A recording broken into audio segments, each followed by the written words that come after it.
Assalamualaikum warahmatullahi wabarakatuh.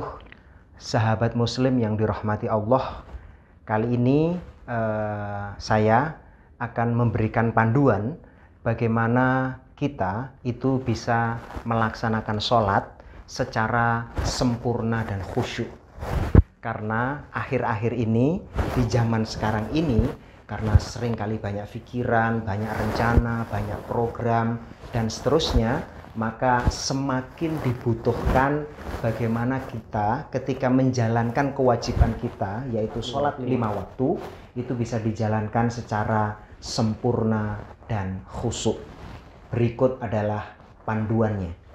Yang pertama itu adalah pada saat kita akan memulai sholat, yaitu berdiri.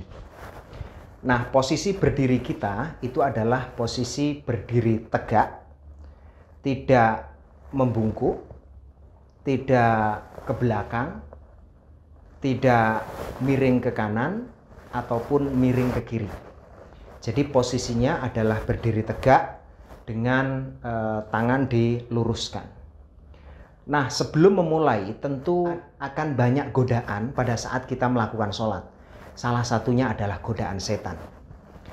Setan tentu selalu menggoda manusia, menggoda kita apabila kita ingin mendekatkan kepada Allah Subhanahu wa Ta'ala. Nah, sebelum kita berniat sholat dan pada saat kita berdiri tegak, sebelumnya kita membaca surat An-Nas, yaitu Bismillahirrahmanirrahim. Qul a'udzu birabbin nas, malikin nas, ilahin nas, min syarril waswasil khannas, alladzi yuwaswisu fi sudurin nas minal jinnati wan nas. Jadi membaca surat An-Nas itu dapat kita lakukan untuk kemudian agar kita terlindung dari godaan setan. Nah, yang kedua, setelah kita membaca surat An-Nas, barulah kemudian kita berniat, ya. Berniat untuk menjalankan sholat. Tentu yang wajib itu 5 waktu. Misalnya niatnya adalah usolli fardhal maghribi salasa raka'atin mustaqbilal kiblati adaan, kalau jadi imam ya imaman, kalau jadi makmun ya makmuman lillahi ta'ala. Nah, kapan sebenarnya kita dalam hal melafalkan niat? Yang lebih penting niat itu adalah dalam hati. Jadi ketika kita niat sholat, yang wajib adalah niat di dalam hati. Nah, melafalkannya itu adalah berbarengan dan memberikan tambahan dari niat dalam hati itu. Jadi kalimat niat yang kita utarakan itu adalah sesungguhnya cerminan dari niat kita di dalam hati yang wajib itu. Nah, kalau misalnya kita hanya mengucapkannya saja, sementara hati kita tidak ikut, itu sangat tidak diharapkan ya. Karena sesungguhnya yang lebih penting itu adalah niat di dalam hati. Jadi sebelum menjalankan sholat, kewajiban pertama itu adalah berniat. Dan kewajiban niat itu ada di dalam hati, dan lafal yang biasa kita sampaikan itu adalah membarengi dari niat tersebut. Nah, bagaimana caranya dan kapan niat di dalam hati yang kemudian dilafalkan itu? Jadi urutannya itu adalah membaca niat terlebih dahulu. Usolli fardhal maghribi salasa raka'atim mustaqbilal kiblati adaan makmuman lillahi ta'ala. Baru kemudian pada saat selesai membaca ta'ala, kemudian ada 3 rangkaian yang kita lakukan secara bersama. 3 rangkaian itu apa? 3 rangkaian itu adalah niat di dalam hati. Lalu yang kedua adalah mengawali sholat dengan Allahu Akbar. Dan yang ketiga itu adalah mengangkat tangan. Jadi untuk menjaga kekhusyuan dan kesempurnaan sholat, maka yang kita lakukan adalah melafalkan niat, lalu di ujung lafal niat kita kuatkan di dalam hati niat itu disertai atau dibarengi dengan membaca Allahu Akbar serta kemudian mengangkat tangan. Jadi prakteknya adalah sebagai berikut. Sebagai contoh,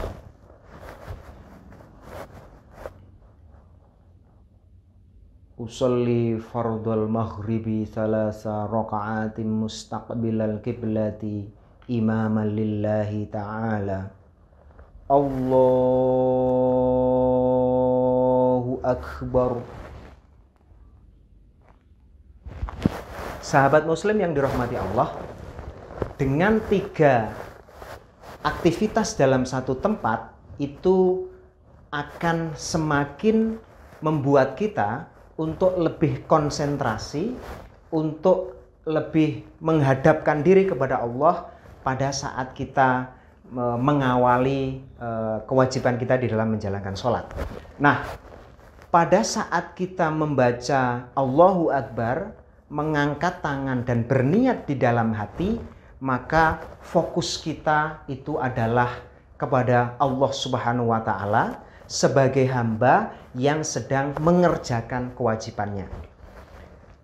Kuncinya di sini untuk konsentrasi itu adalah bayangkan kita itu berada di tanah lapang yang sangat luas, lalu kemudian kita sendirian di situ dalam keadaan gelap dan kita sedang menghamba kepada Allah Subhanahu wa Ta'ala di tanah lapang itu. Kalau kita berada di tanah lapang dalam keadaan gelap, lalu kemudian kita menghamba kepada Allah Subhanahu wa Ta'ala pada titik tertentu, maka sesungguhnya itu dapat mengawali kesempurnaan dan kekhusyuan kita di dalam menjalankan ibadah sholat. Nah, lalu berikutnya itu adalah ketentuan di dalam mengangkat tangan. Di dalam mengangkat tangan, sahabat muslim yang dirahmati Allah, adalah pertama soal tangan ya. Tangan ini tidak rapat tapi juga tidak renggang. Jadi biasa saja gitu ya. Tidak berenggang begini atau sangat rapat begini. Biasa saja. Jadi di sela-sela itu masih ada masih ada renggangnya gitu. Lalu kemudian posisinya itu ujung tangan ini persis dengan ujung kuping. Jadi ketinggiannya sama dengan ujung kuping kita. Itu adalah berarti ketinggian dari tangan kita, dan ibu jari kita itu sama dengan setara dengan ujung paling bawah posisi telinga kita. Jadi begini ya, artinya ujung tangan kita itu ukurannya atau ketinggiannya sama dengan telinga kita, dan ibu jari kita itu sama dengan ujung paling bawah dari telinga kita. Dan dengan setara gitu ya. Ini adalah posisi di mana cara kita di dalam mengangkat tangan pada saat takbiratul ihram. Nah, pada saat kita mengangkat tangan ini, itu adalah pada saat kita mengucapkan Allah. Jadi ketika kita bilang pada saat mengucapkan takbiratul ihram dengan mengangkat tangannya itu berarti pada saat kita mengucapkan Allahu Akbar. Jadi begini posisinya ya. Jadi Allahu Akbar. Itu adalah tata cara bagaimana mengangkat tangan pada saat melafalkan kalimat Allahu Akbar. Nah, setelah kita melakukan takbiratul ihram, maka tangannya kita turunkan ketika kita membaca Allahu Akbar, gitu ya. Nah, pada saat kita bersedekap, itu tata caranya adalah tangan kiri itu yang pertama, lalu kemudian tangan kanan. Berarti artinya tangan kanan itu ada di depan, lalu kemudian jari kelingking dengan jempol kita itu memegang pergelangan tangan kiri. Jadi kita pegang seperti ini, kemudian kita bersedekap. Di mana kita meletakkan tangan kita pada saat bersedekap itu adalah antara dada dan pusar. Jadi kalau pusar kita di sini, dada kita di sini, berarti kita di antaranya itu gitu. Nah, sepanjang ada di antaranya itu berarti itulah ketentuan kita kemudian bersedekap gitu ya. Jadi tangan kiri terlebih dahulu, lalu kemudian tangan kanan. Nah, jari jempol kita, ada ibu jari kita dan jari kelingking itu kemudian memegang pergelangan tangan kiri kita dan kita letakkan di antara pusar dan dada kita gitu ya. Jadi posisinya itu adalah seperti ini. Tentu posisi kita itu tetap dalam keadaan berdiri tegap. Itulah cara bersedekap pada saat kita menjalankan sholat dan pada saat kemudian kita berdiri. Nah, berikutnya setelah itu kita seperti biasa membaca surat Al-Fatihah, kemudian membaca surat pilihan kita, dan setelah itu kemudian kita ruku. Nah, di dalam di antara kalau kita berjamaah ya, tentu antara surat Fatihah dengan surat yang kita pilih di dalam Al-Qur'an itu di tengah-tengah ada bacaan amin. Bacaan amin itu disunahkan juga untuk membaca itu. Seterusnya adalah kemudian kita ruku. Nah, bagaimana caranya kemudian kita ruku? Ketentuan apa yang perlu kita perhatikan pada saat kita ruku? Nah, pada saat kita ruku itu adalah bahwa yang pertama itu adalah posisi ruku kita. Posisi ruku kita itu seluruh badan dari belakang sampai depan atau depan sampai belakang itu lurus. Ibaratnya lurusnya itu lurus dan rata gitu ya. Nah, untuk menjamin lurus dan ratanya itu bahkan kalau sekiranya dikasihkan segelas kopi dalam cangkir, maka cangkirnya itu tidak tumpah. Karena betapa kita diharapkan atau sangat dianjurkan untuk badan kita benar-benar punggung kita itu benar-benar lurus. Nah, cara memastikan bahwa punggung kita itu lurus pada saat ruku itu adalah seperti ini ya. Pergelangan tangan kita itu direnggangkan gitu ya. Lalu kemudian diletakkan persis di lutut kita. Dan ketika diletakkan di lutut kita, itu kepala dan punggung kita itu tidak ditarik ke depan, tidak ditarik ke belakang, tidak ditarik ke kiri dan ke kanan. Jadi posisinya adalah begini dan begini. Nah, pandangan mata kita itu berada di ujung kaki kita. Jadi kita melihat seperti ini. Nah, kalau tangan kita sudah ada di lutut, kita letakkan di lutut, lalu kemudian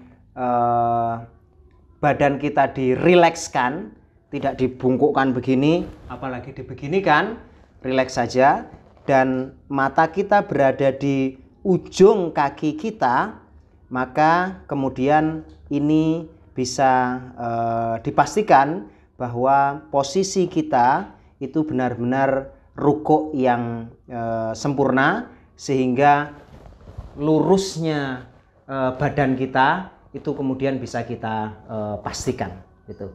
Nah, proses ini itu perlu beberapa saat. Jadi kan seringkali ya kita itu kalau melakukan rukuk itu begitu cepat gitu. Nah, dipastikan bahwa pada saat kita ruku itu benar-benar disertai dengan tumak ninah. Artinya tumak ninah itu antara gerakan satu dengan gerakan lain perlu ada jedanya, sehingga jedanya itulah untuk memastikan bahwa punggung kita pada saat ruku itu benar-benar lurus. Nah, setelah kita ruku, selanjutnya adalah kita bangun dari ruku atau yang biasa disebut dengan i'tidal. Nah, i'tidal itu adalah berarti setelah kita ruku, kemudian kita berdiri, dan pada saat kita berdiri dari ruku, kita itu mengangkat tangan. Mengangkat tangannya itu sama persis pada saat mengangkat tangan di takbiratul ihram atau pada saat memulai sholat itu, mengangkat tangan pada saat memulai sholat. Nah, jadi setelah ruku, lalu kemudian kita berdiri, lalu kemudian mengangkat tangan, dan posisi mengangkat tangan itu adalah jari atas persis seperti ketinggian dari telinga kita, dan kemudian telinga paling bawah itu sama ketinggiannya dengan ibu jari kita, sambil mengucapkan Sami Allahu liman hamidah. Jadi ketika kita berdiri sambil mengangkat tangan, kemudian kita sambil bicara mengucapkan Sami Allahu liman hamidah.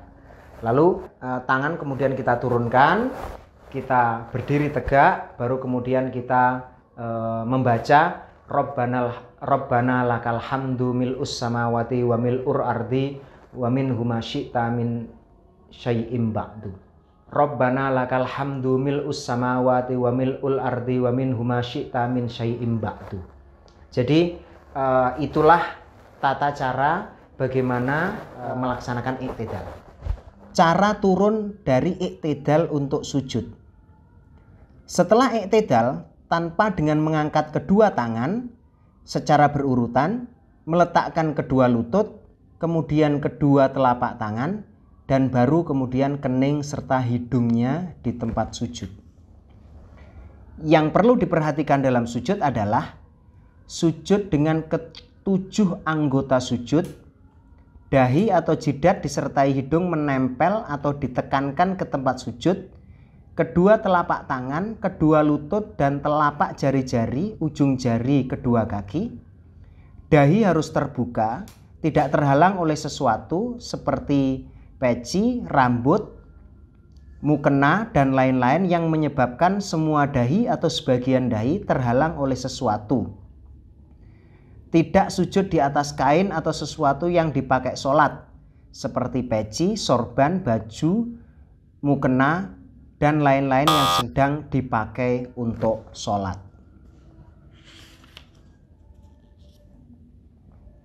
Mengangkat kedua siku, kedua telapak tangan sudah diletakkan di tempat sujud dan ujung jari-jari tangan sejajar dengan kedua daun telinga.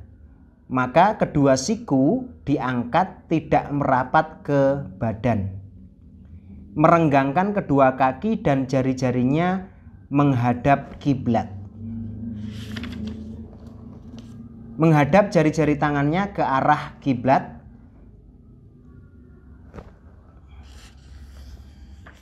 Dan bacaan pada saat sujud adalah Subhana rabbiyal a'la wa bihamdih. Duduk di antara dua sujud atau yang biasa disebut dengan duduk iftirosh. Setelah sujud, kita melaksanakan duduk iftirosh, yaitu kedua kaki dilipat ke belakang, telapak kaki kiri diduduki oleh pantat atau pinggul sebelah kiri, sedang telapak kaki kanan berdiri tegak dan telapak jari-jari kaki kanan menempel di atas alas sholat, lurus menghadap ke arah kiblat. Jadi cara melaksanakan duduk di antara dua sujud adalah mengangkat dahi dari tempat sujud sambil membaca takbir untuk duduk, duduk dengan iftirosh, Kedua telapak tangan diletakkan di atas kedua paha. Jari-jari kedua tangan dibeberkan lurus menuju arah kiblat, tidak merenggang dan tidak mengepal. Ujung-ujung jari kedua tangan sejajar dengan ujung kedua lutut. Jangan melewati lutut sehingga mengarah ke bawah dan jangan terlalu ke belakang lutut. Pandangan mata ke arah di antara kedua paha, tidak melebihi dari posisi lutut di depan. Setelah duduk dengan sempurna, kemudian membaca doa. Sujud yang kedua.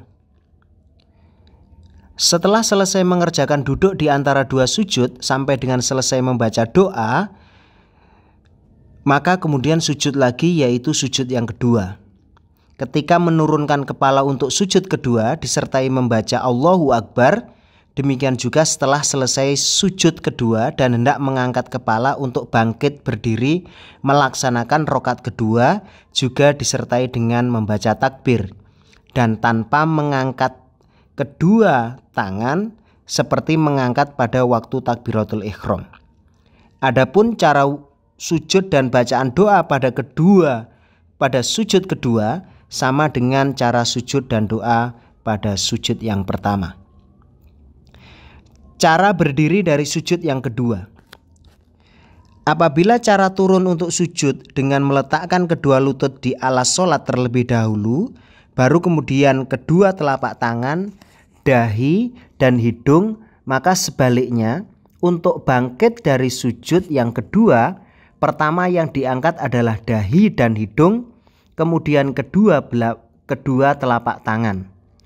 Apabila terus berdiri, telapak tangan kiri berada di atas paha yang kiri, kemudian telapak tangan kanan berada di bumi atau alas sholat di samping kanan lutut kanan dan terus berdiri sambil mengangkat kedua lututnya. Posisi kedua telapak kaki seperti pada posisi waktu sujud, yaitu kedua telapak kaki berdiri dan telapak jari-jari kedua kaki menempel di alas sholat, kemudian sambil mengikuti gerakan berdiri. Sehingga pada sholat kedua telapak kaki jatuh menempel di alas sholat sudah dalam posisi menghadap kiblat dan tidak bergerak atau berpindah tempat. Cara tasyahud awal. Duduk tasyahud awal dilaksanakan untuk sholat yang 3 rakaat atau 4 rakaat seperti maghrib, isya, zuhur, dan asyar. Adapun untuk sholat yang 2 rakaat seperti sholat subuh dan sholat jumat dan sholat-sholat yang lain yang 2 rakaat tidak ada tasyahud awal, akan tetapi langsung tasyahud akhir. Hal-hal yang perlu diperhatikan dalam duduk tasyahud. Kedua telapak tangan diletakkan di atas kedua lutut, telapak tangan yang kanan di atas lutut kaki yang kanan, dan telapak tangan kiri di atas lutut kaki yang kiri. Jari-jari tangan kiri merapat lurus ke depan menuju arah kiblat, sedangkan jari-jari tangan kanan selain jari telunjuk dibuat membentuk angka 53. Ujung ibu jari menempel pada ujung jari tengah, sedangkan jari-jari yang lain, jari manis dan jari kelingking menggenggam. Atau semua jari kelingking, jari manis, jari tengah, dan ibu jari menggenggam dengan ibu jari di bawah jari telunjuk. Atau semua jari tidak menggenggam tetapi merapat di atas lutut kanan lurus ke depan menghadap kiblat. Jari telunjuk yang kanan tidak dengan yang kiri diancungkan ke depan agak lengkung apabila posisi jari tangan kanan menggenggam atau membentuk angka 53. Baru pada saat membaca syahadat sampai pada kalimat lafal ilallah, jari telunjuk diangkat atau diacungkan dengan kencang dan lurus ke depan. Diacungkan dengan kencang dan lurus ke depan. Pandangan mata tidak melebihi jari telunjuk yang diacungkan. Cara duduk tasyahud akhir. Duduk pada tasyahud akhir hampir sama dengan duduk pada tasyahud awal. Bedanya hanya pada letak kaki kiri. Kalau kaki kiri pada tasyahud awal, telapak kaki kiri diduduki oleh pinggul atau pantat sebelah kiri disebut duduk iftirash, sedangkan duduk tasyahud akhir kaki kiri dimasukkan ke dalam sehingga telapak kaki kiri berada di bawah betis kaki kanan dan pinggul atau pantat sebelah kiri duduk di alas sholat dengan posisi telapak kaki kanan berdiri tegak dengan telapak jari-jarinya menempel di alas sholat dan lurus ke arah kiblat. Ini disebut duduk tawarruk. Kemudian posisi telapak tangan kanan dan kiri masing-masing tepat di atas kedua paha kanan dan kirinya dengan ujung jari-jari tangan sejajar lutut. Memberi salam atau mengucap salam. Setelah selesai membaca doa tasyahud, yaitu memberi salam 2 kali. Sekali menoleh ke kanan dan sekali menoleh ke kiri. Baik yang ke kanan maupun yang ke kiri, upayakan agar pipi bisa terlihat orang yang ada di belakangnya. Memberi salam yang pertama dengan menoleh ke kanan hukumnya wajib karena sebagai penghalal sholat. Artinya segala sesuatu yang tadinya haram atau tidak boleh dilakukan dalam sholat seperti makan, minum, dan sebagainya setelah memberi salam menjadi boleh. Sedangkan salam yang kedua sambil menoleh ke kiri hukumnya sunnah. Dan ketika mengucap salam sambil menoleh ke kanan yang wajib itu jangan sampai sambil menggerakkan badannya, sehingga badan ikut menghadap ke kanan atau berpaling dari kiblat. Apabila terjadi demikian, maka sholatnya batal. Sahabat muslim yang dirahmati Allah, itulah tadi secara umum gerakan-gerakan sholat dan beberapa bacaannya yang dapat meningkatkan kualitas kesempurnaan dan kekhusyuan kita di dalam menjalankan sholat. Karena sholat itu terutama yang 5 waktu itu adalah sholat wajib yang tidak boleh ditinggalkan. Itu adalah waktu-waktu di mana kita melakukan penghambaan kepada Allah Subhanahu wa Ta'ala, sehingga kekhusyuan dan kesempurnaannya wajib untuk kita tingkatkan.